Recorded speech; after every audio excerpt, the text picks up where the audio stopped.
Welcome back to the Formation Lap with Todd and Brad. And this week we have got a very exciting Grand Prix in Barcelona. The last time out we saw a crazy and dramatic race in Monaco. And the Formula One season in 2026 is really starting to ramp up. So we are here to preview it. Regular guys talking elite racing. And Todd, I'll welcome you in here to our Barcelona Grand Prix. As I mentioned, saw a crazy race in Monaco last weekend, and Barcelona, another track that is challenging. But we've got a lot to talk about, a lot of upgrades, and of course that the teams like, the drivers like, and so it's going to be fun this weekend. Yeah, it is, and Brad is going to be back already, back to back. I like this, week after week, and then, if you didn't watch our show, watch it on the review of Monte Carlo. I can't even talk all of a sudden. And it was a challenge. It was fun, and here we are. And we're, 7 in now? So. 7 races. It's exciting. So I'm excited about it. And Barcelona is going to be an exciting race, and we'll talk about that in just a minute. But, Brad, as we go into this, what's some of your thoughts of where we are? It feels good that we're finally in a rhythm. Had 3 races, a month-long break, had Miami and Canada, but they were spaced apart, and then Monaco, and now June, July, August. We're gonna start getting more races consistent, and so I think you're gonna see these drivers and teams get in a rhythm. So you can see on the screen behind us here, of course, 19-year-old prodigy superstar who is, we keep saying if he keeps this up, he's going to go down as one of the best of all time. But Kimi has got quite a large margin in the Drivers' Championship. Lewis, with his second place performance in Monaco, he overtook George for second place. George with of course, a DNF in Canada, and then did not score in the points in Monaco last week. He has dropped down to third. So, right now it's everyone chasing Kimi, but the real battle is for second place. And then, as you can see in the Constructors, Todd, Mercedes with a commanding lead over Ferrari. Ferrari only had one driver in Lewis scoring the points, and then McLaren, same thing, Oscar scoring points. Squeaking by. So that's the Constructors. Looks like Mercedes is running away with it, but look, we're about of a third away season. Still a lot of racing left. Yeah, and Brad, I think if you look at the numbers here, if it wasn't for Kimi, where would Mercedes be? We'd be dead even. Yeah, we'd be dead even almost. And George, had a great Australia, but now look at it. And Kimi, this is amazing. This reminds me of when Max was so dominant a couple years ago. Checo Perez was his teammate, but Max was just turning out wins after. I mean, we say that even last year, whoever Max's team was last year, they couldn't score points, and Max was the only reason Red Bull was scoring points. And George has obviously scored points this year, but the reason for this is because of Kimi. Exactly. And we talked about in our show, recap show. But in the end, I think now we're into this European stretch. They can set the cars, in a way that is going to, be favorable for these tracks that are coming up. We've been on a lot of street tracks. They went through some things. We'll talk about it. But I think it's been an exciting season so far. And another thing too, something to consider.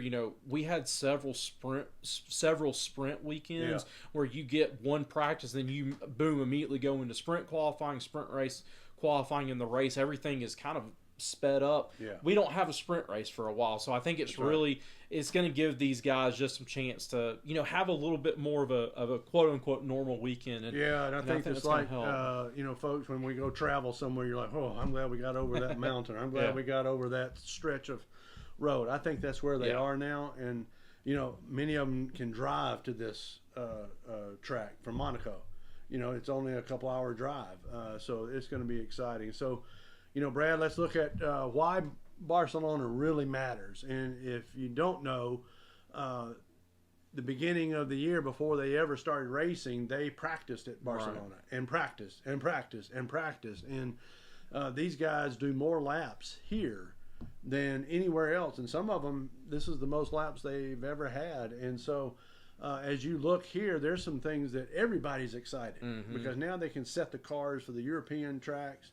The engineers get excited. Everything that they tested back in preseason, now they're going to run it and then test the data. They went back and, configured some of the cars just for Barcelona and Ford.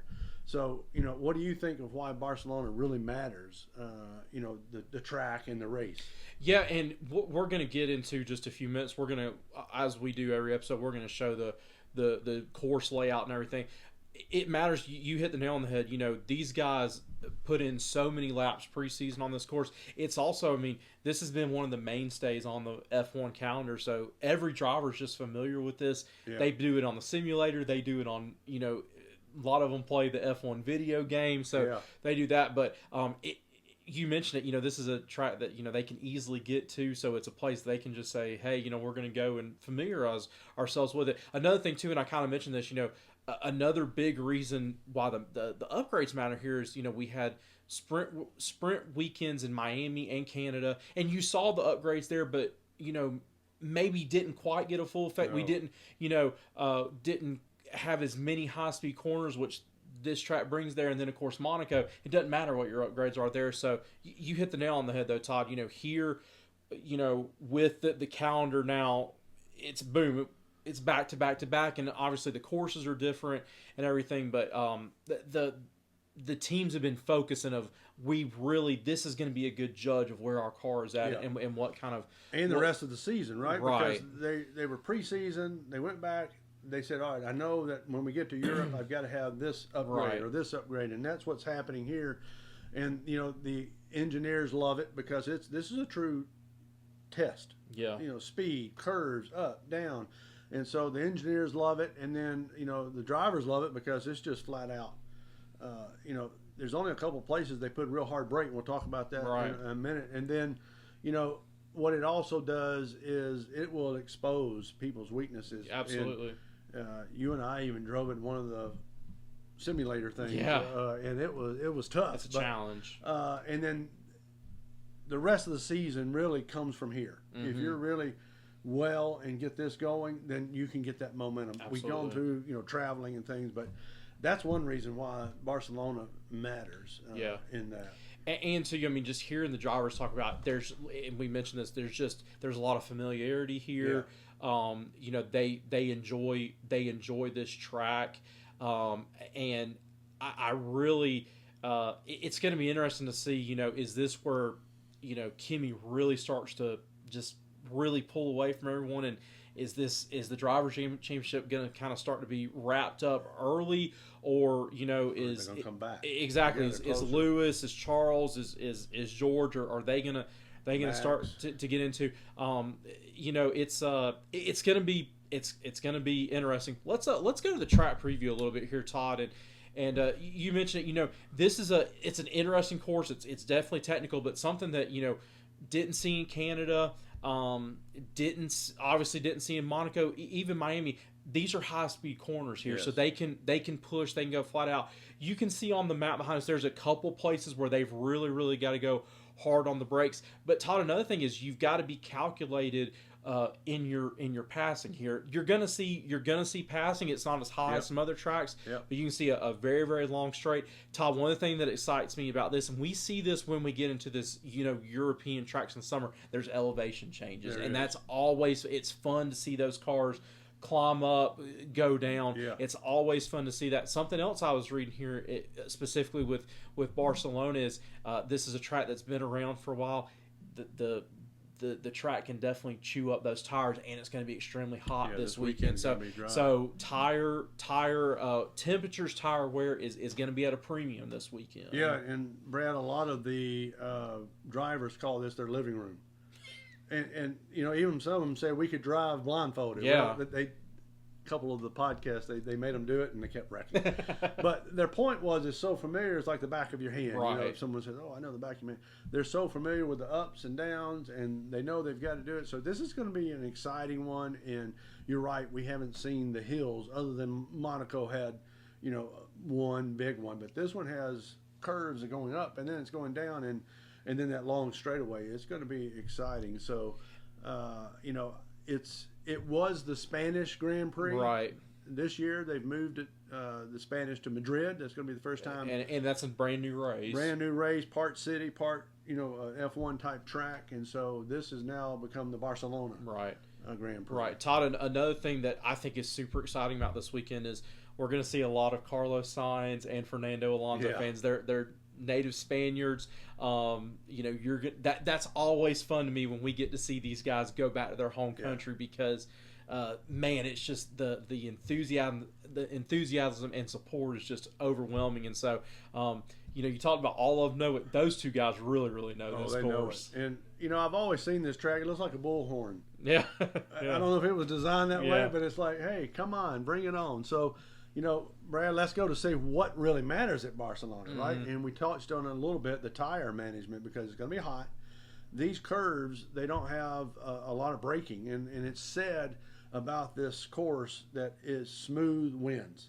If you're smooth and know how to manage the high speed corners and being able to get the flats, then you win. To where if you're really aggressive, it's going to catch up with you. And that's part of the tire management here.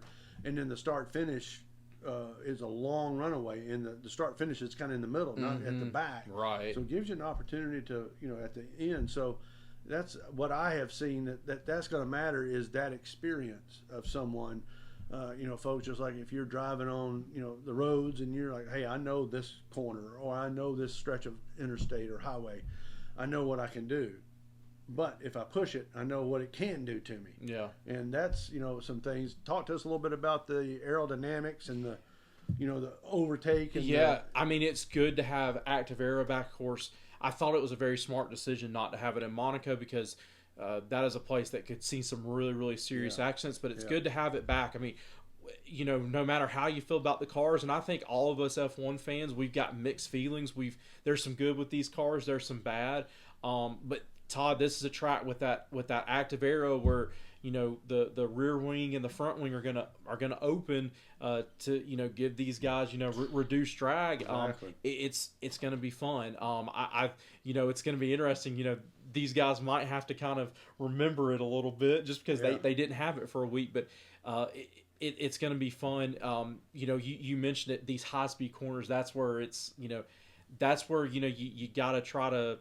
It's one of those fine lines. You got to push it, but it's an unforgiving track at the same time. If you push too much, you're going to end up in the gravel. You're going to end up in the wall, and your day is done. So there's some, they've got to know when to push and when to pull back a little bit. Oh yeah, and the way I look at this is you might have heard it said that the drivers create the headlines, but the track tells the story. That's a great way to put it. And that's what this is. And I'm just going to go back for a minute. Yeah. If you go back to the track, if you look there with the high speed, you see on the screen there, there's a lot of turn 1 is at the the yellow, and then turn 2 and 3 is just high speed, and then it's an uphill, then it's down and comes around, and this is where it's going to get tough. There's only really 2 places that if they don't correctly brake and come into the curve right, they're gone. But what I'm hearing from the drivers, and we saw last year, they didn't brake a lot. They used that speed as momentum to where, some of these places where you have to brake to then make the apex, this one you're a lot of lifting and coasting. Coasting, but you got to keep the speed. That's where the smoothness is. Right. So I think this one is going to write the story. Absolutely. Whoever can pull through it. And being so familiar with it could be disadvantaged too. Yeah. Because now we got upgrades coming. Right. And that's something that I know the technicians and engineers are excited. Like, hey, we went and made these things, and now let's put it on the car. Yeah, and we talked about this a few minutes ago, but that's all we heard. Really, Miami and Canada was there's upgrades on the car, there's upgrades on the car, but it was also that was after a month off. It was a sprint weekend, both weekends. So we definitely saw the cars. But they're literally, it's one practice, and then you're putting the car in qualifying, and then you're putting the car in a mini race. Exactly. And then, so, I really think we're going to truly get a sense of who really made some upgrades. I hate to say this is, it's a start of a new season, because it's not, but I think we're really going to get a sense of where the teams are at this weekend. Another thing I wanted to mention, and Todd, I don't know if you've seen this, but for the first time this year, we're going to have some young guys, some up and coming guys that are going to be driving in practice one. So whoever your team is, whoever your favorite driver is, and we have not seen a full list, but you're going to see some guys that just try to. Some teams are going to bring them in just to try to get them some experience, and this is a great track to do it on. Yeah, it is. Yeah, and I think it's going to be great, and it's going to be hot. And again, we're not going to see any wet tires. In this, but this thing, I think they were going to say it's 36, Celsius. It's going to be hot. Todd, I'm curious, and we'll find out more about this in the weekend, and I'm curious what we end up saying in our race review, our race reaction on later on next week is this maybe a two-stopper? I think it could possibly be. Another thing I saw, safety car probability is at 50%. So, not the highest number that we've had in the year. I think Canada was, up in the 70 or 80%. We saw the safety car plenty in Monaco last week. 50%, I mean, that's, not super, super high. So, stops and tire management is going to be super key here. It's not guaranteed that you're going to get a free pit stop with a safety car. No, you're not. And Brad, back to the newbies coming in, you might be watching and say, where's my guy? And, if I was some of those folks, I couldn't wait to be able to get in. Yeah. But then what we just described, wonder if I wreck? Yeah. Wonder if my tires, I'm in this car that's unbelievably fast and different from F2 or F3. Yeah. And so I think it's just going to be an exciting weekend with a lot of this is true racing, and then we jump to Austria next, I think, right? I believe so. I'll have to look at the calendar. Yeah, I mean, I'm trying to get them all together, but I mean, it's going to be an exciting race. Yeah. So you ready to? Let's do it. Let's talk about. Let's do it, Todd. We'll jump to you. A really an encouraging weekend for Lewis. It looked like Charles was going to have a good one, and then unfortunately ran over the part of the Monaco tarmac that just ended his race. Felt really bad for him. But Todd, what are you expecting out of Lewis and Charles in Barcelona this weekend? Yeah, so my guys, Charles been having break, and now we've learned that he had an option to go to a different break, and he decided not to because he was, this and that. Here's what I think's happening: is Lewis has now got his groove, and he's not doing the simulators necessarily. He's saying, I'm going to go on the wire here. I'm just going to figure it out, go like I used to. Right. And I think he has made the adjustments right on his own car that he feels, he's got a new engineer this year. They really figured out. Yeah. And now you're seeing that momentum. I think he's going to be back up there again. Yeah. And he's got the momentum. Charles, he got a punch. He's got a couple punches. Yeah. In the last three races, really. Right. And so I think he'll come around. He might be excited about this, but this is not necessarily his best either. He will probably do great in qualifying, but in race, he gets. So I don't know if he's going to be up there. Todd, another question I wanted to throw out to you. We've talked all along the story with Ferrari this year is it's been great starts. They've been competitive with Mercedes, but where they struggle at is these long straights. Yeah. Your opinion, your thoughts with these upgrades that we've seen. Do you think Ferrari's more competitive there? Do you think it's going to kind of be the same story? Yeah, Brad, I think Lewis has figured out, because he's braking when he feels like he wants to brake. Yeah. That is huge, to where Charles is not. Mm-hmm. Now, you bring that engine up. Yeah. They're going to have to get a feel. The good thing, we're going to have 3 practices, right? Right. And so we're not going to have a couple practices and sprint. Exactly. And it's flat out. Right. And I think what will happen, if they can come in this race and a couple others with the engine, I think we're going to see Ferrari close the gap. I agree. And it's a matter of just getting a few things right, but it's also up here. That's right. And that's one of the things Charles has, I think he's always struggled at with a little bit in his career. Sometimes it's not anything he's doing, it's mental, and it gets to him, and you see him just pushing too much, and he ends up. Well, he's my guy. He is, and we're both Charles fans. He's had a huge opportunity, and he holds a lot of records at Ferrari, and as you know, he just signed a deal. But I think they're going to come around. Your guys, they've struggled with this power unit, and even Oscar did well, but you can just see that Lando's deflated. Yeah, what do you think? And I mean, you can say Lando. I mean, I'm a huge Lando and Oscar fan, but I started in F1 and it was Lando's rookie year, and I mean he was a 18 or 19-year-old, so Lando's my guy. I hate it for him, Yeah. I knew that it was going to be very, very tough for him to go back to back as the drivers champion, but he's struggling this year. Really tough in Canada. It was the gearbox, and then it's just been reliability issues. And I'm trying not to call out Mercedes here, but come on, let's some of this stuff is not on McLaren. It's on Mercedes needs to Mercedes needs to get it together. Yeah. And I say that George has had some issues too. So Mercedes needs to figure it out. My hope for this weekend is I feel good that one of them, I don't think one of them is going to be first or second. I'm hoping for third, but anywhere from fourth to sixth. I want to stay in touch with Ferrari and the constructors and just be competitive. I want to see both of them in the points and finish the race. I've got to be sensible that, unless the upgrades are just really, really good and, we're right in the thick of it, which we were in Miami, I think we're, battling for maybe second but third best team on the circuit. So that's kind of where I'm at. Todd, before we jump into the predictions, one final thought I have is I am really curious to see where Red Bull's at this weekend. Yeah. They've been running with the midfield the first several races, but they look competitive in Monaco. They're the team I'm really curious about. Yeah, and I think so too. I mean, they've got. We won't talk about it in detail, but they've got the best engine, Yeah. And this is a brand new engine that they built, but they're having some struggles. But I think, Red Bull will come on. I think Racing Bulls is right there too. Yeah, is showing themselves. Alpine and to them, but I think with Isaac, pushing through, and if you listen to it, he had a terrible race when in his car and still finished on the podium and finished in the podium, and he grinded it through. He did. And he had a great performance. If Max hadn't, bowed out his car, I think we would have seen a different race. Absolutely. And so I agree with you. I think it's going to be Mercedes, Ferrari for sure, and then I think you're going to see Red Bull and McLaren and Racing Bulls. Alpine's not far behind. Yeah, either. no, definitely not. But yeah. All right, Todd. Let's get into our Barcelona predictions. I'll start with you. Who have you got on the podium on Sunday? Well, this is going to be fun, but I see Lewis at least third. I think George might find his way.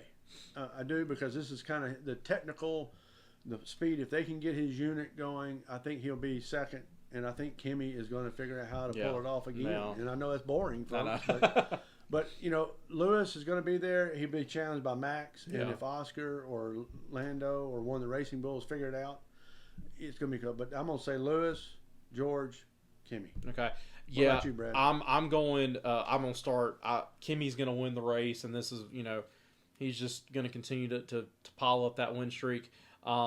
I'm going Lewis in second. I like what he's done. Lewis is in a really good rhythm right here, and I'm going Max in third. Right. I once again, I don't quite know where that Red Bull car is at. I do think they've improved a lot just these last couple of weeks, but I also think this is just kind of the course that Max likes to push the limits, and he's going to make some overtakes where you shouldn't make an overtake. I think fourth, fifth, not to get too far, but fourth, fifth, and sixth, I think George and my two guys are going to be right there, and so it's going to be a lot of fun. I always enjoy this course, Todd, and it's going to be a lot of fun. And and like I said, if they're smooth, you win. Yeah, and that could go against them, and then they love this course. Yeah, it's going to be hot, as we talked about. I think this is going to be, like you said, almost a third of the. This is now, I think, going to define the rest of the season. Absolutely. Even though it might be like, oh, really? But I think this is where it is, because the upgrades, the type of course, their mentality. They know they're in Europe now, and they can really focus, and they love these courses. Yep. So here we go. Here we go. Practice on Friday. By the time this debuts, the practice will be over, but qualifying on Saturday, and then the Barcelona Grand Prix on Sunday. Want to thank you once again for all the continued support here on the Formation Lap. Regular guys talking elite racing. Please hit that like button, the subscribe button as well. We appreciate the support. We talk about it off camera all the time. We love doing this. We just got started, but we really appreciate the support. And please give us your thoughts in the comment section about what's going to happen in Barcelona. And we'll be back next week for our Barcelona reaction video. This is Todd and Brad with the Formation Lap signing off. Bye.